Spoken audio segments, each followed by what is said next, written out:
नमस्कार दोस्तों, मेरा नाम डॉक्टर अचित गुलाटी है। मैं मेडिकल डायरेक्टर हूँ साहुल ऑर्थो केयर का। दोस्तों, ऑस्टियोआर्थराइटिस या घुटने की घिसावट एक बहुत कॉमन प्रॉब्लम बन चुकी है हमारे देश में। घर घर में, गांव गांव में, कस्बे कस्बे में घुटनों के दर्द के पेशेंट आजकल हो गए हैं। एक जमाने में घुटने के दर्द के पेशेंट 60-70 साल की उम्र के बाद हुआ करते थे। आजकल 40 से 45 साल की उम्र में भी घुटनों में दर्द लोगों के होने लग गया है। मैंने पहले भी आपके साथ वीडियो शेयर किया था जिसमें बताया था कि ऐसा एस्टिमेटेड है कि 2050 तक 1 बिलियन लोगों से ज्यादा को विश्व भर में ऑस्टियोआर्थराइटिस हो जाएगा। हमारे देश की अगर बात करें तो 60 साल से ऊपर से लोगों की अगर बात करें तो 2/3 लोग यानी 66% लोग के अंदर ऑस्टियोआर्थराइटिस या घुटने के अंदर घिसावट होती है। दोस्तों, ऑस्टियोआर्थराइटिस को प्रिवेंट करने के लिए या रोकने के लिए कुछ घरेलू नुस्खे या होम रेमेडीज होती हैं जिसको आप अपनी डाइट में या दिनचर्या में अगर शामिल करेंगे तो आपको ऑस्टियोआर्थराइटिस या घुटने में घिसावट नहीं होगी। तो आज मैं आपके साथ कुछ ऐसी इंपॉर्टेंट होम रेमेडीज या घरेलू नुस्खे शेयर करूंगा जिसको आप अपने दिनचर्या में, लाइफ में, डाइट में इन्वॉल्व करेंगे तो आपको घुटनों में दर्द कभी नहीं होगा, आपके घुटनों की घिसावट नहीं होगी, आपकी जोड़ों की परतें हमेशा स्वस्थ रहेंगी, हेल्दी रहेंगी, वो घिसेगी नहीं। और आपको जो रोजमर्रा के प्रॉब्लम है जैसे दर्द होना, जकड़न होना, सूजन होना, लालिमा होना, सीढ़ी चढ़ने उतरने में तकलीफ होना, थोड़े बहुत चलने फिरने के अंदर ही दर्द हो जाना, घुटने में टेढ़ापन हो जाना, ये सारे लक्षण नहीं आएंगे। तो दोस्तों, पहले कंपोनेंट की बात करें तो वो होता है हल्दी या टर्मरिक। टर्मरिक हम सब जानते हैं, हमारे भारतीय किचन्स में भर भर के टर्मरिक या हल्दी जरूर मिलती है। हम जितनी भी करीज बनाते हैं, दाल बनाते हैं, सब्जी बनाते हैं, उसके अंदर हल्दी का इस्तेमाल जरूर करते हैं। बहुत पुराने जमाने से टर्मरिक एक इम्पोर्टेंट स्पाइस हमारे या इम्पोर्टेंट मसाला हमारे किचन में यूज होता रहा है। टर्मरिक या हल्दी के अंदर कुरकुमीन नाम का एक एक्टिव इंग्रेडिएंट होता है जो कि एंटी इंफ्लेमेटरी होता है या एंटीऑक्सीडेंट होता है। एंटी इंफ्लेमेटरी से मेरा मतलब वो जलन को कम करता है। जलन एकमात्र ऐसी चीज है जो हमारे जोड़ों की परतें या कार्टिलेज को डैमेज करती है।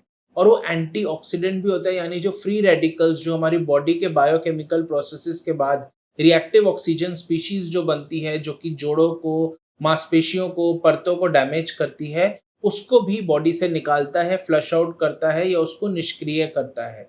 तो कुर्कुमिन एक इंपॉर्टेंट कंपोनेंट होता है जो कि हल्दी में पाया जाता है। दोस्तों, दूसरा इंपॉर्टेंट कंपोनेंट होता है जिंजर या अदरक। जिंजर या अदरक के अंदर जिंजेरोल या शॉगोल होता है जो कि कुर्कुमिन की तरह ही एंटी इंफ्लेमेटरी और एंटीऑक्सीडेंट होता है।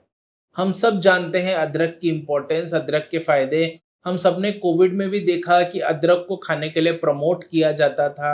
आप अदरक का ऐसे ही जूस निकाल के भी ले सकते हैं, अदरक को अपनी डाइट में इनकॉर्पोरेट कर सकते हैं, अदरक की सब्जी भी बनती है, आप वो भी खा सकते हैं, अदरक को अपनी करीज के अंदर डाल भी सकते हैं। एक बहुत अच्छा कंपोनेंट है, एक बहुत इंपॉर्टेंट कंपोनेंट है, ना ही सिर्फ घुटने दर्द के लिए बट ओवरऑल अपनी बॉडी के लिए भी बहुत अच्छा है, एंटीऑक्सीडेंट है, आपको हार्ट डिजीजेस को प्रिवेंट करने के लिए भी काफी मददगार होता है अदरक। दोस्तों, तीसरा इंपॉर्टेंट घरेलू नुस्खा होता है बोसवैलिया। बोसवैलिया को लोबान भी बोलते हैं, शल्की भी बोलते हैं। हजारों वर्षों से आयुर्वेदा के अंदर उसका इस्तेमाल हो रहा है। आजकल बोसवैलिया सेरेटा की टैबलेट्स या कैप्सूल्स भी आने लगी हैं जो लोग ऑस्टियोआर्थराइटिस के लिए यूज करने लगे हैं। बोसवैलिया भी एक पोटेंट एंटी इंफ्लेमेटरी होता है, इन्फ्लेमेशन को कम करता है और कार्टिलेज प्रिजर्विंग होता है, यानी जोड़ों की परतें जो होती हैं उसको डैमेज होने से बचाता है बोसवैलिया। दोस्तों, चौथा इंपॉर्टेंट कंपोनेंट होता है अश्वगंधा या इंडियन गिनसेंग भी इसको बोलते हैं। अश्वगंधा को आप सेसमी सीड्स या तिल के साथ मिला के दूध के साथ ले सकते हैं। बहुत अच्छा एक कंपोनेंट होता है घुटने के लिए, बहुत लाभदायक होता है, बहुत मददगार होता है अश्वगंधा। इसके साथ साथ वो आर्थराइटिस में एक दूसरे तरीके से भी मददगार होता है कि वो हमारी जो थकावट है, टायर्डनेस है, फटीग है, उसको भी खत्म करता है। तो हमारी बॉडी ज्यादा एनर्जाइज्ड फील करती है, हम चल फिर ज्यादा अच्छे से सकते हैं और घुटने के अंदर जो सूजन है उसको भी कम करने के लिए काफी मददगार होता है अश्वगंधा। दोस्तों, पांचवा इंपॉर्टेंट कंपोनेंट है अलसी या इंडियन लिनसीड भी इसको बोलते हैं। अलसी को आप पानी के अंदर सोक करके रख सकते हैं, फिर उसको आप ब्लेंड करके एक पेस्ट बना सकते हैं, उसको आप टॉपिकली घुटने के ऊपर भी लगा सकते हैं, या ऐसी अलसी के जो बीज होते हैं या सीड्स होते हैं उसको आप अपने खाने के अंदर यूज कर सकते हैं। ऐसे ही नॉर्मली भी खा सकते हैं। आजकल अलसी की ड्रिंक्स भी बहुत पाई जाती हैं, आप उसको भी ले सकते हैं, काफी स्वादिष्ट भी लगती है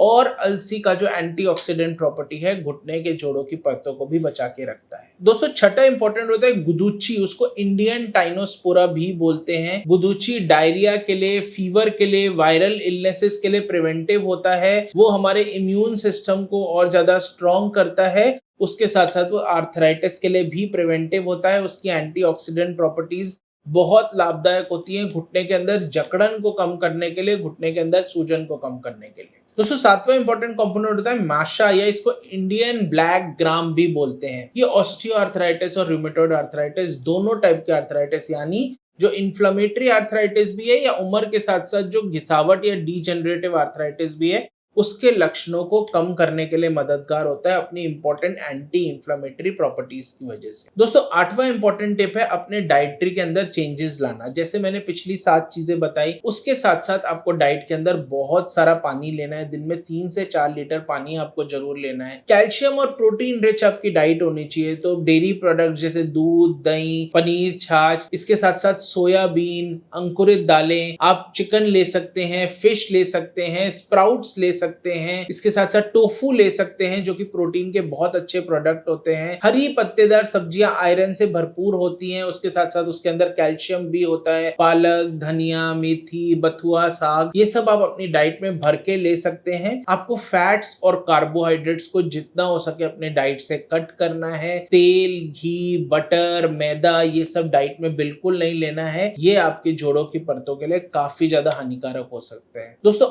आखिरी इंपॉर्टेंट पॉइंट या घरेलू नुस्खा जो आपको यूज करना है वो है रेगुलर एक्सरसाइज। अपार्ट फ्रॉम घुटने के आसपास की मांसपेशियों की स्ट्रेंथनिंग एक्सरसाइज, आपको एरोबिक एक्सरसाइज भी जरूर करनी है, यानी चल फिर सकते हैं आप, स्विमिंग कर सकते हो, वह इंपॉर्टेंट एक्सरसाइज है, साइकिलिंग कर सकते हैं आप, ट्रेनर या क्रॉस ट्रेनर का इस्तेमाल कर सकते हैं। उल्टा चलना या बैकवर्ड वॉकिंग के लिए पहले मैंने आपको वीडियो में बताया कि वो आपके घुटने के आसपास के मसल्स को तंदुरुस्त रखता है, स्ट्रॉन्ग रखता है, जिससे घुटनों के जोड़ों की परतें डैमेज नहीं होती। तो दोस्तों इस वीडियो को ज्यादा से ज्यादा लोगों के साथ शेयर कीजिए और ऐसी जानकारी भरी वीडियोस देखने के लिए इस चैनल को जरूर सब्सक्राइब कीजिए। और इस वीडियो से रिलेटेड आपका कोई भी कमेंट हो तो बेझिझक कमेंट बॉक्स में टाइप कीजिए। Thank you.